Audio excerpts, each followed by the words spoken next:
Today's video topic is about being alone and making it look good.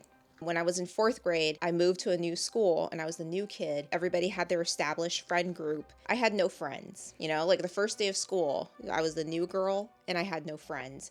For a couple of weeks or so, I was a loner. After lunch, I just roamed around the playground alone. Or actually, I was too ashamed to roam around the playground alone. I just kind of hung around the shade. Alone, and it traumatized me. For all of recess, I had to find some way to do something with myself. I just roamed around, lurked around the corners of the playground, because when you're a loner, you don't want to be standing right in the middle. It was mission critical that I made friends. It didn't even matter if I liked them. I just needed to insert myself into a group so I could be psychologically perceived as somebody who's not different. It was a settle for friendship kind of thing. I don't know if we really hit it off. So between elementary school, middle school, and high school, I think it's because we're all confined in this fishbowl, and obviously we're locked in campus, essentially, like you were in prison. We have to conform and insert ourselves in a group so we could seem normal. I don't know, sometimes when I was in high school, I didn't really even want to hang out with anybody. I just kind of wanted to be alone and read or do my own thing, but I knew that socially that was unacceptable. In some cases, I felt alone when I was around a lot of people, because sometimes if you're not clicking with people, then that can make you feel alone as well. And in fact, it amplifies your loneliness. Everything blurs around you. You're not clicking with anybody. You're like, I'm around so many people, but nobody understands me. But because you're in this fishbowl, you kind of have to be around people. I mean, you don't have to. You could choose to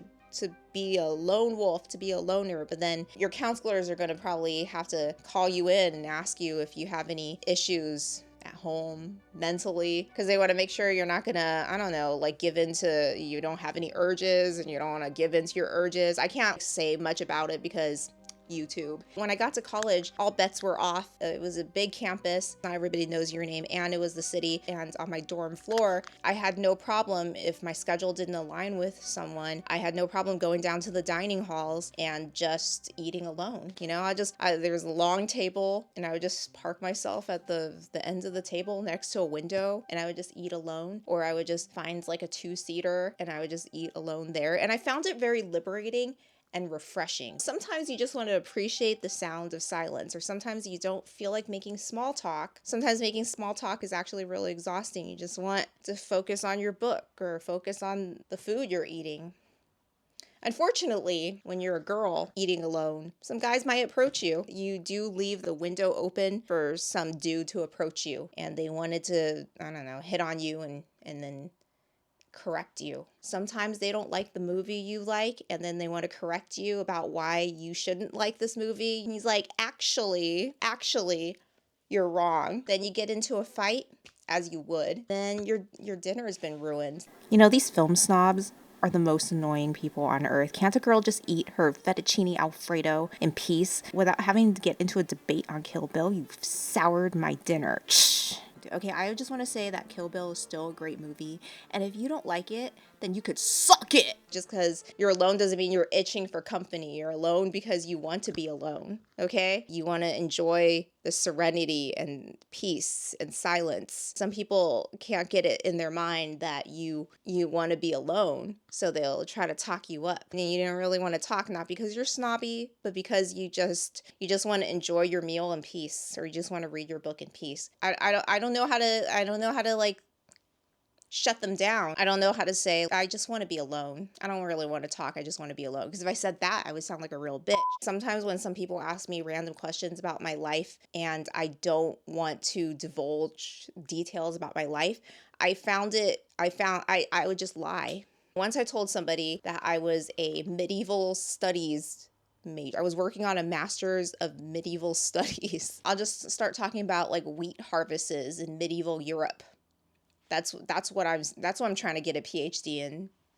The yield of wheat and barley, obviously grain. It's kind of been stigmatized in our society that being alone is no good. One should never strive to be alone. One should always strive to be coupled or strive to be in a group for a group herd protection. One should definitely never die alone.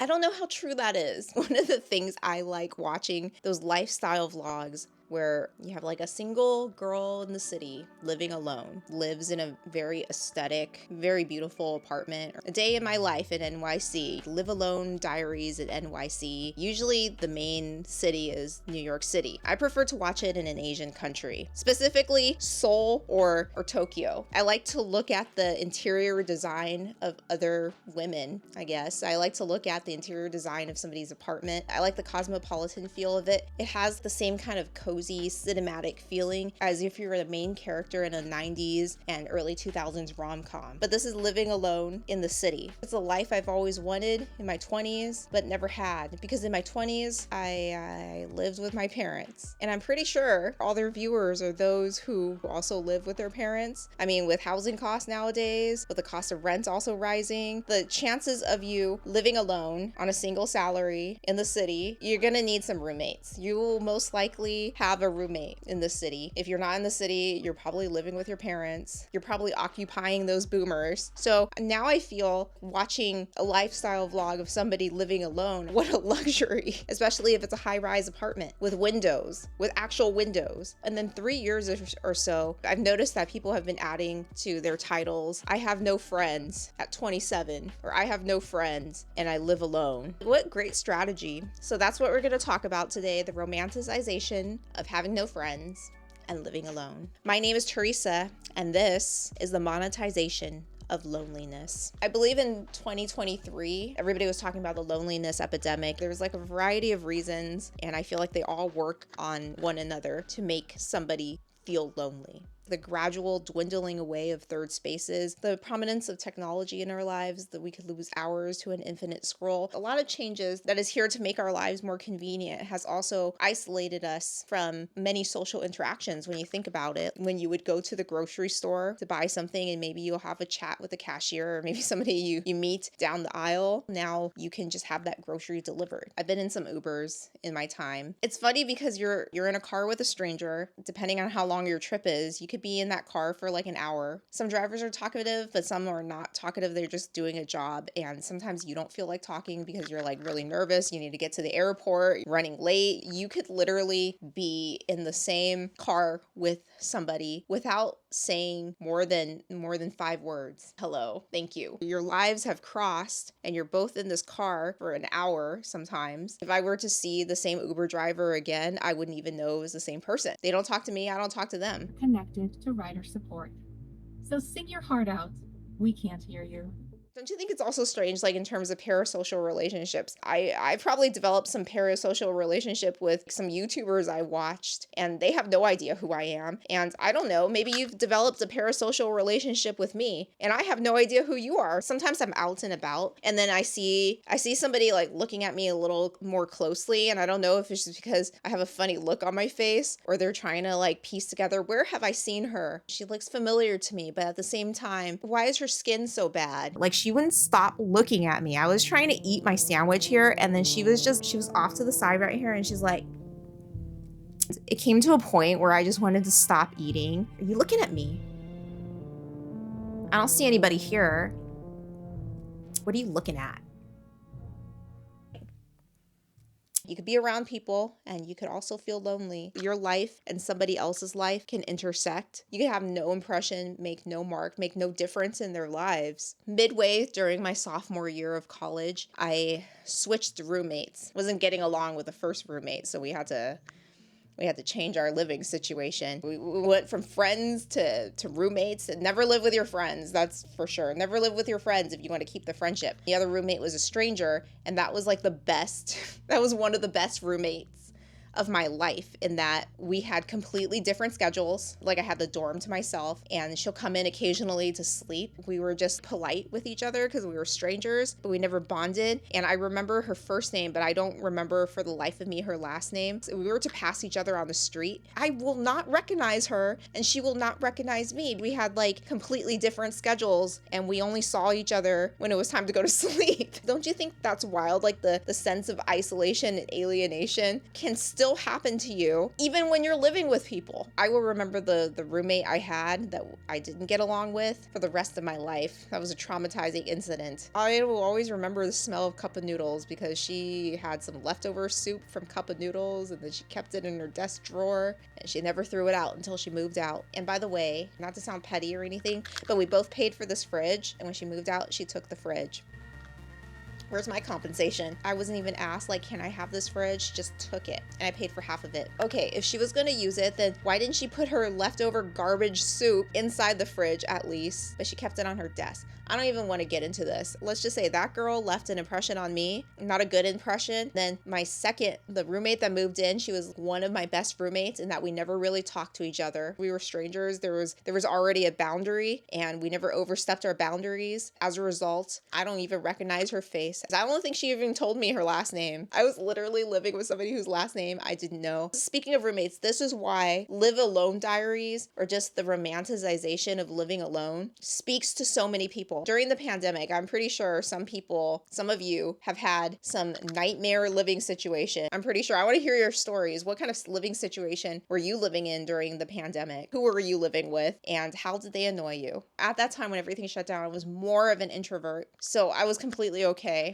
with social isolation. I kind of welcomed it. I've heard stories. I'm sure a lot of people had to live and room with roommates they didn't want to live with, stuck at home with their kids while trying to work from home. I heard if you had kids, it was really trying for some people. Some people were stuck in relationships they wanted to leave later. Lifestyle vlogs of living alone is really appealing to some people, especially if you happen to be living with a roommate that you don't want to live with. Let's say you're 30 years old and you have a full-time job, but you just can't afford to move out. You still have to live with your parents, or you're living in a multi-generational home with both your parents and your grandparents and your children, and you're just surrounded by people. And sometimes you just want to just say, stop, I need some alone time. This niche appeals to that audience who just wants to step back and fulfill that fantasy of living alone. What I've noticed is that these live alone, I have no friends lifestyle niche has been around for several years now. What's funny is that it just came on the radar of traditional media. They're starting to report on it. I'm starting to see articles in magazines talking about loneliness influencers, where it's been around for quite some time. Time on the internet moves incredibly fast. Like the internet goes off dog years. What happened a month ago feels like it happened a year ago. What happened a year ago feels like it happened 10 years ago. So I feel like the I have no friends, living alone diary trend happened 3-5 years ago. So it probably happened like 500 years ago. It happened in the Jurassic period, but traditional media has finally caught wind of it, and they're reporting it to older people, probably boomers now. And it's only a matter of time before somehow this trend becomes politicized. Oh my God, this young girl, child free, is living alone and enjoying it and glamorizing living alone without a man. They're no doubt gonna spin it as an outrage piece. This young girl in her 20s is living alone and she has no friends and she's bragging about it. What's more, she's like a loneliness influencer and she's monetizing off of it. Monetizing loneliness. She should feel ashamed. She shouldn't be stirring her iced coffee so enthusiastically. One day she's going to die alone, without a ring on her finger and without children to take care of her. I feel like it's gonna go there. You know, one of the things I've heard, women who just gave birth, new mothers, are incredibly lonely. I've seen multiple stories about this, and you could say like, but she has her baby to keep her company. Well, can you have a conversation with the baby? No. Or she has like other mothers to keep her company, but what if she doesn't? If you just gave birth, everybody's gonna come over and they're gonna ask about the baby. Oh, how's the baby? Oh, I'm here to see the baby. I don't know if they ever ask about you. They never really ask about you or the horror of your labor or what you had to go through during the labor. They ask about the baby and you're like, I wish somebody would ask about me. The desire for somebody to ask about you makes you feel guilt, makes you feel like, am I being selfish? I'm trying to take away thunder from the baby. You know, it's incredibly lonely. You have to take care of this thing. I mean, bundle of joy, and nobody gives a shit about you anymore. When you become a mother, you lose a lot of your identity. A lot of the times, women can't express that to each other because they're afraid that other mothers will judge them for being a bad mother, for wanting to have some piece of themselves. They're afraid that people think they're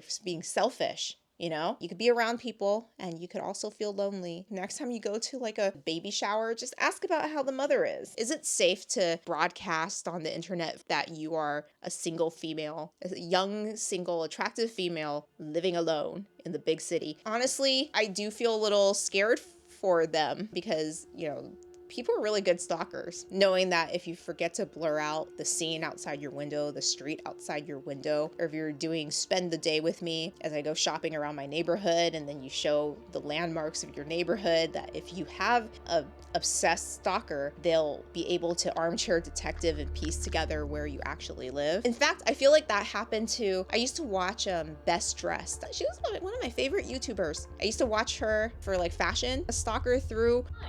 Are you that guy who stalked me on the internet, found the exact apartment that I lived in, threw a roll of toilet paper onto my fire escape, asking me out and promising to not bury me in the woods? Welcome. So it is very scary out there. You don't want like a perp to even get within like the proximity of your neighborhood if you're smart about it. And honestly, if somebody's a good enough stalker or a good enough armchair detective, just like a view outside of your window is enough clues that they need to stalk you. Influencer challenged me, and I don't turn down a challenge. She's in New York City, and luckily 2 years ago, I looked at every single park in New York City, confirmed the radius using this post, identified this tree, the eastern white pine, filtered to only show me eastern white pines in New York City, identified the exact mascara she was wearing, using the bubble effect on her eyelashes. You gotta learn to blur. You gotta learn to blur everything. I've seen people film the hallway of their apartment number. I've seen a lot of people show their keys. Sometimes they're entering the apartment and they'll put in their key. Did you know that if somebody wanted to, they can pause and duplicate the key just from the video? There's people doing vlogs like on their front lawn, in front of their house, even if it's a gated community. A gated community is not impenetrable, let me tell you. Not that I've snuck into any. Why do you know so much about this, Teresa? Have you stalked anybody?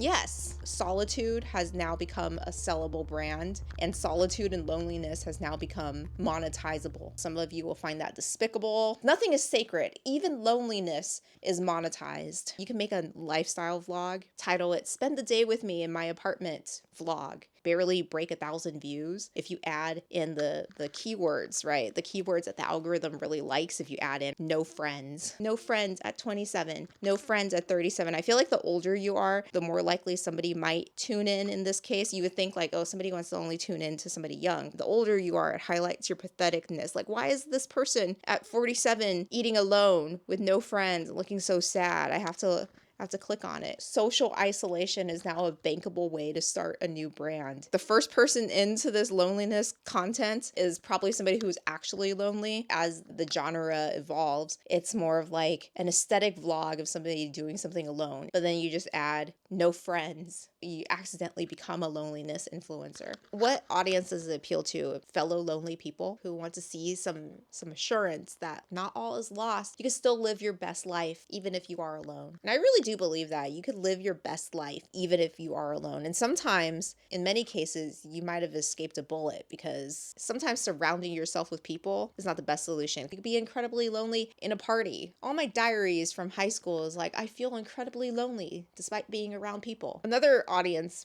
for this, it appeals to voyeurs. Sometimes you just like to see what people are doing inside their homes. It scratches that itch of, I definitely like seeing what people are doing inside their home. Although I know deep down that for most lifestyle content, there's nothing officially authentic about it, because at the end of the day, you are filming yourself, and you know as well as I do that you do act differently when you're in front of a camera than not. I mean, I've said a lot of words that I normally would not have spoken if I were not in front of a camera. Most of the time, I just live in silence. How do you know my name's actually Teresa? Out in the wild, you're like, yo, Teresa. Huh? And I don't answer. Maybe my name's not actually Teresa. Maybe it's Tiffany. How do you know this hair is mine and I didn't buy it? How do you know I don't have 3 kids? They're just like not here, not in camera. A lot of people also like to watch people just to judge them. Don't you agree? Like, there's people that don't believe that you should romanticize being alone. They think you should be ashamed. Maybe they see somebody who is alone and then it makes them feel better about themselves because they're not alone. They have family and they have like a husband or children, and maybe Maybe they're not even happy and they're like, well, at least this person's alone and doing worse than I am. And that makes me feel better. A few years now, everybody was talking about the loneliness epidemic. I just want to know how many of you truly have no friends? I can't say that I have no friends. Truly, I do have friends, but I don't see them all the time. We're at a stage in our lives where some have children and children have sports. Some maybe use their children as an excuse not to hang out. Some have demanding jobs. Some have jobs that make them travel. Some have family obligations. So we don't see each other all the time. And I feel like we've never been better friends now because we have some distance between us, to be honest. Distance makes the heart grow fonder. When you get together, there's so much to talk about and there's so much to catch up on versus if you were to see each other every day. If you were to room with each other, you probably drive each other crazy. So this is one secret that I feel like nobody ever touches on, is that sometimes you could be better friends or you could have a better relationship with your family member if you put some distance, physical distance or time between you. Like some people are more enjoyable in smaller amounts. And I feel like that's me. And I'm like very aware of this. Like I'm like sriracha. That's what I am. You know, a little bit of sriracha goes a long way, but don't like squeeze the whole bottle on your food. Then it's inedible. And I feel like my friends like me better if they don't see me that often and they just see me once in a blue moon and then we have so much to talk about. That's probably why I only post my YouTube videos every other week because it works for me. It's not out of laziness, although that's a little of something else too. I feel like if you saw me every single week or oh my God, if you saw something from me every single day, I feel like you'd just be incredibly sick of me because I would probably be sick of myself. Here's another hot take. Sometimes when somebody complains about not having any friends and then they open their mouth, I can see why they don't have any friends. Then you could suck it. Some people have a habit of like correcting people. Actually, you're wrong. Like the first Harry Potter where Hermione is like, it's not Leviosa, it's Leviosa. And for that time period, she had no friends because she kept correcting somebody and that's not cool. Also, some people are just not very enjoyable to be around. There could be somebody who complains a lot. Somebody might have really bad BO that they're unaware of, they're just used to. Like literally, some people have very bad BO. I've been in elevators, okay? So that's all I have for you today. If you've made it this far, then drop this emoji of green tea. Matcha. Do they have actually a matcha emoji? Yeah. In all these vlogs, there's a common theme and everybody is just obsessed with matcha. If you've enjoyed this video, please give it a like. And if you've enjoyed me, then consider subscribing to my channel and I'll see ya next time.